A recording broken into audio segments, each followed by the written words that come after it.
All right, I'm Jonathan Cuadros, and I'm here with my colleague Lindsay Kahn, and today we're having an interview with Marya Hornbacher. She's here with us, author of over 5 books, including Wasted, a memoir of anorexia and bulimia, and Madness, a bipolar life, both chronicling her battles with mental illness.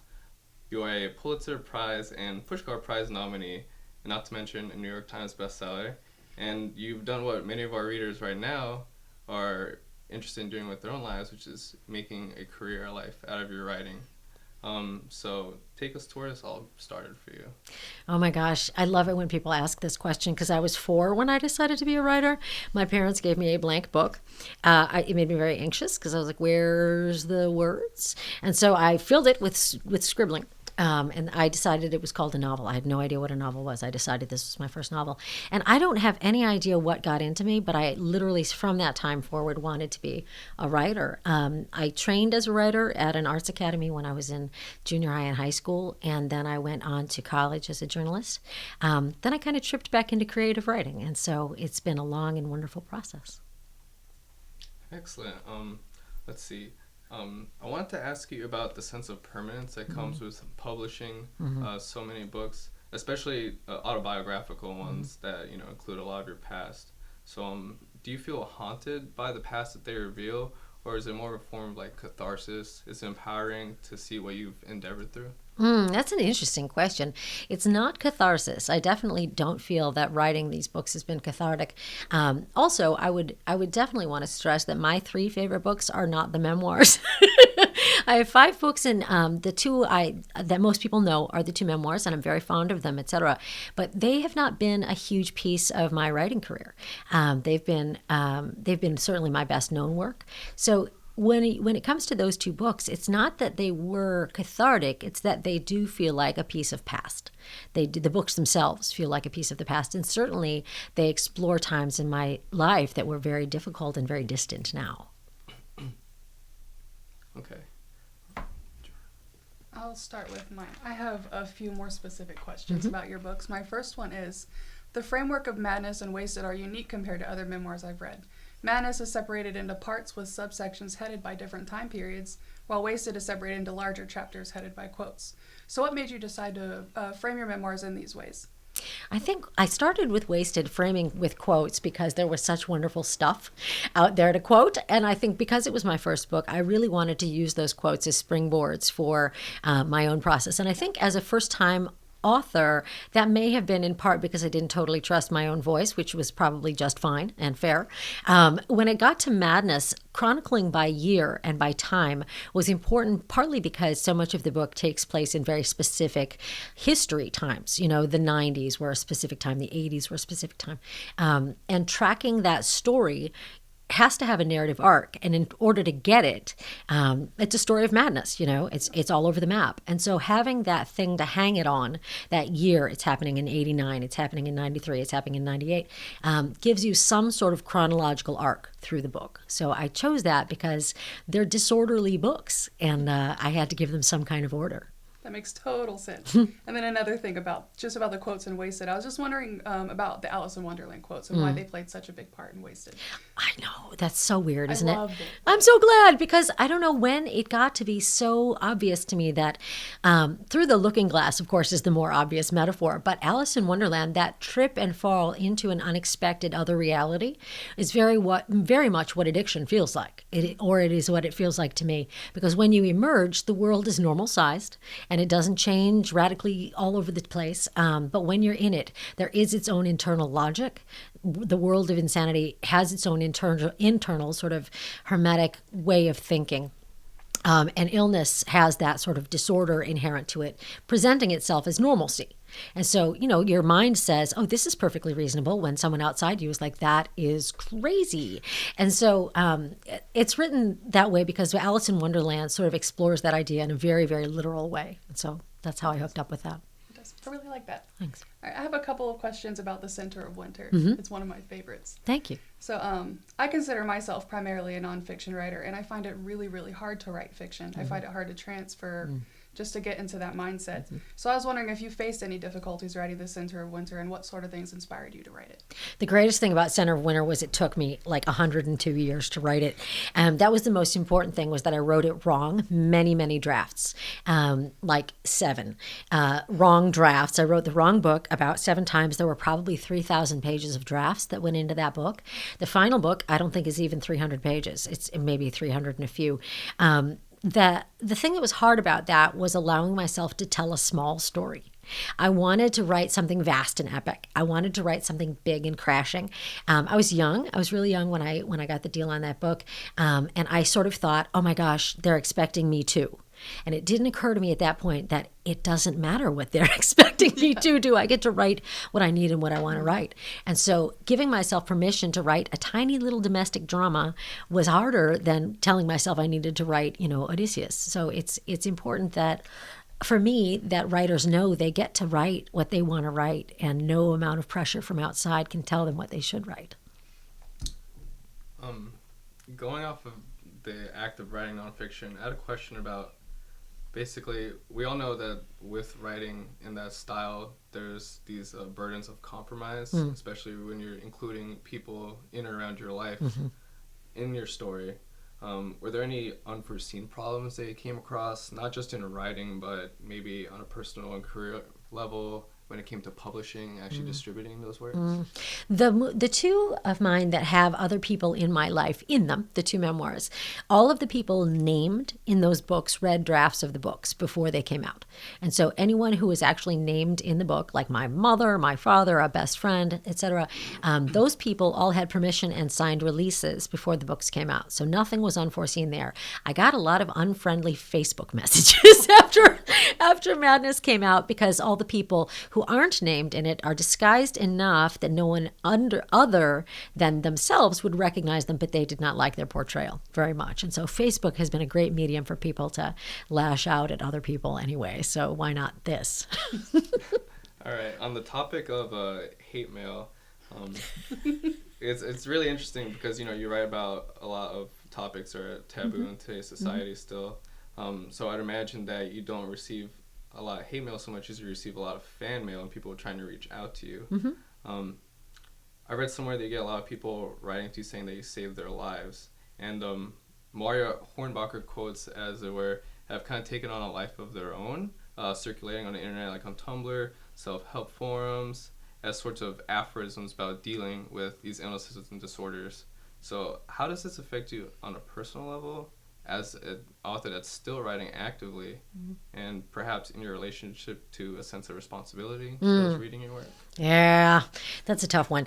I think, this will sound ridiculous. I very purposefully keep myself out of social media.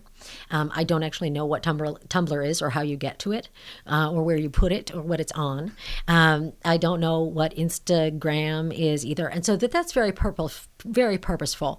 I don't need to get caught up in the media idea of who I am or of who anybody else is. The media idea is such a shark feeding anyway that, doesn't matter whether you're praised or blamed, people really like the idea of you more than they actually want to know or think about who you are, or even about your work. And so in terms of my own quotes going around, I don't even know that that's happening. And if I did, what would I do with it? What am I going to do with, oh my gosh, that quote is out there and I don't like that quote. In terms of responsibility, though, you do have to own your work. And you do, in the same way as you own the rest of your life, have to go back and own things you didn't like that you did. I don't like all my work. And so I don't like owning all of it, but I do take responsibility for it, yeah. Excellent. Very insightful. All right. I just have another question about the Center of Winter, because I was just really curious about this. I was wondering how you came up with the idea to write it alternating between Kate, Claire, and Esau, and kind of why you did it and how that makes it different compared to if you had chosen just one mindset. I think that's a really interesting thing, because I've never understood why I needed to do it from those 3 people. They're the 3 main characters in the book, obviously, but I didn't understand how I could get the point of view of Kate, who's 6, across at the same time as Esau, who's 12 and has a mental disorder, at the same time as their mother, who's 32. which seemed very old to me when I was writing the book, but no longer does. And at the time when I was writing the book, I thought each of these individuals has unique thought life and is trying to navigate the world in such a different way of perceiving it that they couldn't possibly have the same narrator. And so they had to narrate their own stories in the context of the book. That's why I chose that. Yeah, I thought it worked really well. Thank you. I'm glad. And then I wanted to talk, you've dabbled in poetry a little bit as well, and I've just started to read some of those. I've read just about everything else you've done, but I haven't quite gotten into the poetry. So I just recently read The Things That Breathe and reminded of an old December, a couple of the ones that were published online. And your voice is just as well developed in those, in my opinion, as the books that I've read. Thank you. So I was wondering how writing poetry is different for you, like in terms of the process and the craft compared to writing your longer works. I get obsessed with poetry. I mean, not like I don't sit there thinking about it all the time, but I get into my office and start writing poetry, and I'll get stuck in a poem, and I'll get stuck in it till it's done. And if that takes 3 weeks, it takes 3 weeks. If it takes 4 months, it takes 4 months. I'm somehow very forgiving with myself about how long I'll let myself take on a poem. I try and hurry myself up through an essay, like go, go, go, go, go, which is ridiculous. You can't hurry an essay. It just goes at its own pace. But poetry, I'm aware that the craft is very slow. Or it is for me. And so the crafting of those poems is really word by word and line by line. And, you know, it's very, very intense and intimate work that I do so solitarily. I mean, with nonfiction, I do a lot of research. I do a lot of interviews. With poetry, I do a lot of research, but mostly it's me and the words. And so that's what the difference is when I go at it individually, piece by piece. All right. One thing I was curious to ask you, you mentioned earlier you take these extended trips to your planet writer. This is a fun question. I wanted to ask, give us like a brief topography of the landscape. What's the weather like? Well, it's a combination between northern Minnesota, Lake Superior, windstorm, ice stuff, and desert. And that's actually, it's so interesting you had asked that because there really is a topography to my inner world where so much of the setting of this inner world is natural in origin. It's not, you know, cafes or diners or New York or things like that. I know that's absolutely the habitat of many, many writers, especially New York. My writing is very often set quite in very solitary places, in very sparsely populated, peopled places. And I'm comfortable with that because that's where I hear the best, and it's where I think my characters hear the best, and it's where I think I find a way to communicate to readers as well. So it's mostly desert or large pieces of ice, one or the other. And how do you feel about like coming and going to that place, I guess? Do you try to, you know, save up for an extended trip or, you know, go there on the weekends? Yeah, I think it's an extended trip though. But I think it's more having one foot in the writerly planet and one foot here on this usual, you know, Earth type planet. I spend so much time writing that I do get disoriented when I come back at the end of the day. At the end of the day, I'm like, what house am I in? And it's mine every time. But every time I'm like, what am I doing next? And it's every time it's making dinner, but it's always disorienting to me to come back down. It always is. And so I'm on Planet Writer quite a bit of the time. But it takes a little bit to acclimate. It does. It takes the air. Yeah, the atmosphere is different. All right. So I wanted to take this a bit more personal route. As someone who has dealt with bipolar disorder as well, I know that it's particularly hard to diagnose within that spectrum, especially when it comes to bipolar 2, where the symptoms are often not disguised or the trappings of a productive lifestyle. So how do you relate this to your own life as a writer and beyond? And when do you think that you came about distinguishing the aspects of your life that are harmful and those that were helpful? I think that those two questions are interlinked. You know, the question of when did I come to an ability to accept the bipolar and accept its consequences and positive elements, that was around the same time I started managing it effectively, around the time where I stopped thinking madness is genius and crazy is fabulous and manic is happening well, you know, I mean, everything like that. When I stopped getting that grandiose idea of what creativity could be on the speed of brain disorders. When I lost the romance of that, I started being able to manage the illness better in my own life. And so by which I mean, I stopped thinking that, Einstein had been a mad genius and started thinking that Einstein had worked very hard to manage his illness, and that he had, by managing his illness, worked very well. And so that was what took the glamour out of the speed for me, and I started to slow down enough to actually work. So, excellent. I wanted to actually bring up a quote of yours. I'm going to paraphrase. When you said that healing requires one thing above all, it takes action.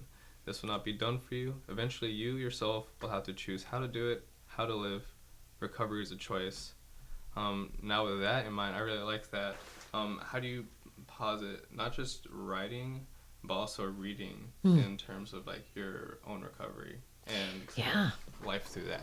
That's critical. I mean, there are some wonderful books out right now on there's one, the one David Shields on How Literature Saved My Life is a good book. But literature probably did save my life, or very much shaped it. Reading at various points in time has made it possible for me to navigate individual things. Like, how do you deal with mental illness? Well, you read about mental illness and try and understand sort of the shape and nature of it. You sort of try and map it for yourself by understanding, here's the brain part, here's the psychology part, here's the culture part, and here's the me part. How do I understand this from within? I read about it. And so that's how I understand spirituality. It's how I understand mental illness. It's how I understand science. I read about these things exhaustively until I feel like I have a grasp on them, even if it's a tiny grasp, even if I'm grasping the corner. It's very important to me to recover through finding out more than just what I know myself. What I know myself is always limited, but what you know, and you, and if we add that all together, we have a huge amount of information and experience gathered together. And so from books, I have to gather that information and read my way well. Were there any, maybe not just books, but collection of poetry or literary figures that were there for you when you were growing up that helped you harness a lot of that energy? I think there were quite a few. I had and still have these incredibly ancient editions, one called Contemporary American Poetry, one called Modern Poetics. They're in like edition 14 now. They were 1 and 3 at that time. And I have them both. They're taped together with duct tape. The two collections of poetry are anthologies of all of the early American poets. So American poetry from about 1912 until the present saved my life. I mean, it absolutely helped me shape my understanding of the world. It helped me understand fear and death. It helped me, I mean, not like we all understand death very well, but it helped me understand fear and helped me navigate a world through language that I don't think I would have been able to navigate very well without it. So poems, those two anthologies, do it every time. And I think you wanted to ask something about Alice in Wonderland. I already asked that one a little bit earlier, but I think you have something else, don't you? Yeah, let's see. I actually wanted to bring up a quote from the late David Foster Wallace, we talked about earlier. I'll jump in the middle of it, but it's when he's sort of relating his own depression and kind of foreshadowing his own suicide, talking about a person standing in the window of a burning building and what might be going through their mind. And he says, the variable here is the other terror, the fire's flames. When the flames get close enough, falling to death becomes the slightly less terrible of two terrors. It's not desiring the fall, it's terror of the flames. And yet nobody down on the sidewalk, looking up and yelling, "Don't!" and "Hang on," can understand the jump. Not really. You'd have to personally have been trapped and felt flames to really understand its terror way beyond falling. That's a terrifying quote. It's an absolutely terrifying quote. I mean, I feel a great affinity with him simply because he taught me to write in some ways, David Foster Wallace. I learned a great deal about nonfiction from reading his essays very, very young. On the other hand, he's not so much, he would not have been so much older than I am. And so in that sense, I learned from him, but also became aware of his troubles as I got older. And as a writer, you become aware of one another's troubles in a very spooky way. Writers are a little fragile. And I don't mean like high maintenance fragile. I think we have sometimes a fairly tenuous grip on what's safe, what's well, what's dangerous, what's scary. And I think with that fear of the flames and the fear of falling, having been in that trap before, it's an impossible conundrum. Neither one is all right. Both end your time. But are you afraid of one terror over another terror? I think, my answer is to, of course, try and get out another way. How do you work your way out of these situations? In terms of staying healthy, staying alive, I think I have to so often take the advice and the vision of other people around me. And I think that was something that I would not have been able to do if I had decided to go early. I would not have been able to reach out. And I think that he maybe could not.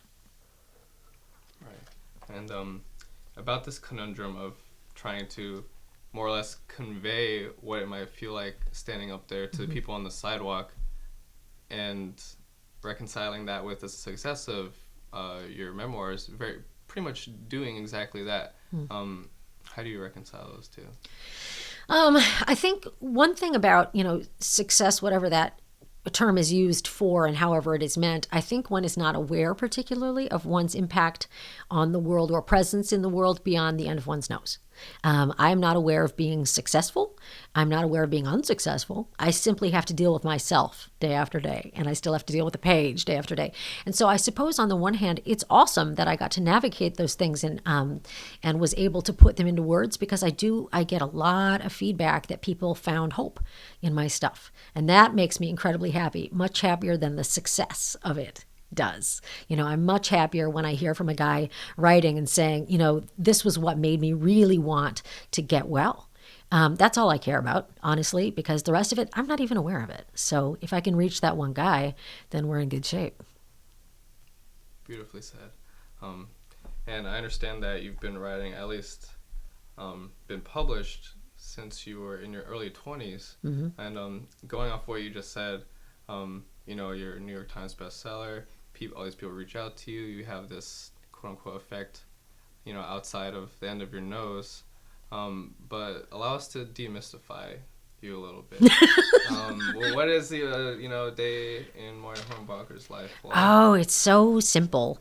I get up, I meditate. Well, all right, I feed the dog, walk the dog. But life is a lot less drama than I think I used to be able to imagine. I thought life would be boring if it wasn't drama. Actually, instead, it's peaceful. Instead of drama, it's peaceful. It's quiet. It's serenity. So feed the dog, walk the dog, meditate for a long time, eat something. This is my big day so far. Then I write. Then I do research. Then I do generally interviews in the afternoon when I've fried my brain and can't really think anymore and someone else needs to do the talking. And then I make dinner, and I often go to meditate at the Zen Center, and then I go and I read, and then I go to bed. I mean, that is honestly a day in the life. It's very, very peaceful. I see. Now, is there anything that you feel you would like to start adding into your routine? There's something you feel like there's missing, or maybe anything you'd like to escape for a little bit? I think I would like to finish getting my cabin together so I could go do all this in the woods on top of it, so it would be even more peaceful and serene. I don't feel like there are missing things. I feel like there is more to find. I don't think there's anything I need to add. I think that we find things in our own time, and whatever I'm finding, I'll find next when it's time. I just have a few more lighthearted questions than what we've been going through the past few minutes. You've held a lot of different jobs in the industry. You've done journalism, you've done teaching. None of those are jobs, right? None of those are real jobs. I have done a lot of different things. Yes. What kind of advice would you have for students like us that are still kind of in the beginnings of that kind of process? Yeah. I think the best advice I ever got was from my father, who said, "Kid, don't quit your day job." And that's really important. If you're going to be able to write, you have to fund yourself. You cannot make a living only writing unless you have this like crazy thing where it comes down from the clouds and Michelangelo touches the hand of God, and then you can be a writer. It just doesn't happen anymore. It's not that kind of industry anymore. Learn to teach. Learn enough that you can teach. But honestly, the big important thing for a writer is to know something about something besides writing. It's great that we can all understand craft beautifully and everything like that. But unless I understand science, I can't write about science. Unless I understand jazz, can't write about jazz. I can write beautifully about what? The end of my own nose. But that's the important thing for writers and for young people and not so young people going into the arts and creative fields. It's really, you got to know something besides your own corner of space. You really got to reach out into the world. So that's the important thing, not get a job, not publish. The thing is to know more. What else do I have? I have all kinds of stuff. I wanted to ask you, I read that you're really interested in traveling. You really love to travel. So what's your favorite place that you've been to? And if you could go somewhere that you haven't been yet, which one would you pick? Wow. One of my favorite places is this little, I guess it's a house tucked into a cliff in Portugal. I have no idea how I wound up there. I just was traveling, and then all I remember is I found this little place, and then I was staying there for a few weeks. And it just looked out over the whole sea, and it was brilliantly blue, and you could see all the churches. I mean, there's zillions of churches in Portugal. It's gorgeous. And I don't know how I got there. And I think that was part of the magic of it, was I was just traveling on a train, and then I was in Portugal. So that was great luck. But recently, honestly, I stayed in the most beautiful cabin in Tennessee, in the Smoky Mountains, out in the woods by myself. And it was so beautiful. These trees were just gorgeous. And so I want to go back there. Who knew? Who knew I wanted to go to Tennessee? I had no idea. I really would very much like to go see Ireland. I'd like to see... I have been to Japan, but only very briefly. There are many, many, many, many, many parts of Africa that I'd like to see. Of course, that's a massive continent, not like, I want to go to Africa. So it's kind of large. I want to see that as well. I'd like to go to Eastern Europe, too. Lots of places to go still. That's funny that you say that about Tennessee. I'm from West Virginia, and it's just something about the mountains. Oh, it's like, it's a magic. It really, really is. It absolutely is. It's just amazing. So let's see.